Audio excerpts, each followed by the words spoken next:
चिकित्सा शिक्षा मंत्री विश्वास सारंग ने पंडित दीनदयाल उपाध्याय को श्रद्धांजलि देते हुए कहा कि उन्होंने दुनिया को एकात्म मानववाद का दर्शन करवाया और समाज के अंतिम पंक्ति के अंतिम व्यक्ति की सेवा करना हमें सिखाया।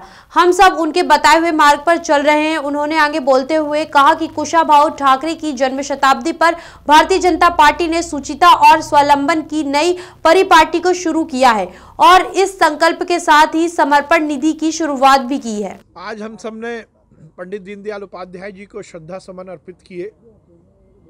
पंडित दीनदयाल उपाध्याय जी ने दुनिया को एकात्म मानव दर्शन से अवगत कराया।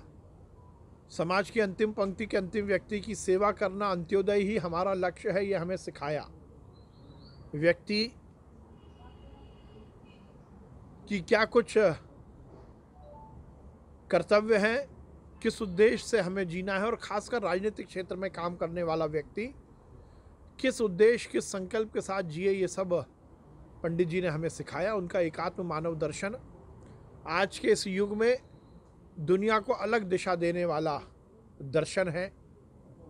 केवल शरीर नहीं बल्कि शरीर के ऊपर बुद्धि, मन नहीं कि मन के ऊपर बुद्धि, और केवल बुद्धि नहीं, बुद्धि के ऊपर आत्मा, और इसका समुचित विकास और समुचित रूप से इसके माध्यम से ही व्यक्ति के बारे में विचार करना।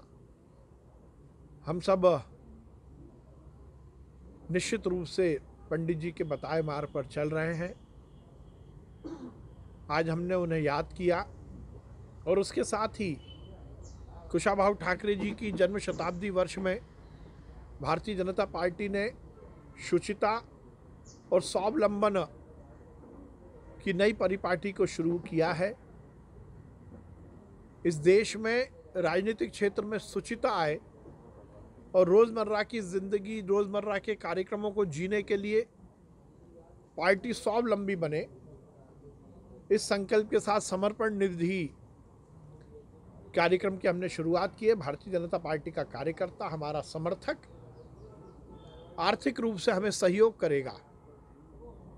कुशाभाऊ ठाकरे जी ने और दीनदयाल जी ने पूरी जिंदगी समाज को इकट्ठा कर संगठन के विस्तार के साथ साथ सुचितापूर्ण राजनीति इस देश में स्थापित हो सके, इसके लिए काम किया।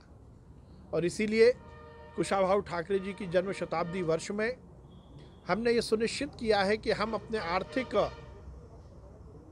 जो ज़रूरतें हैं उनको समाज के उन लोगों से इकट्ठा करेंगे जो हमारे कार्यकर्ता हैं या हमारे समर्थक हैं, और पब्लिक डोमेन में हमारा ये सब हिसाब किताब रहे। ये निश्चित रूप से केवल भारतीय जनता पार्टी में ही संभव है। खबरों में बने रहने के लिए ग्रामीण भारत टीवी को सब्सक्राइब कीजिए और बेल आइकॉन दबाना ना भूलें।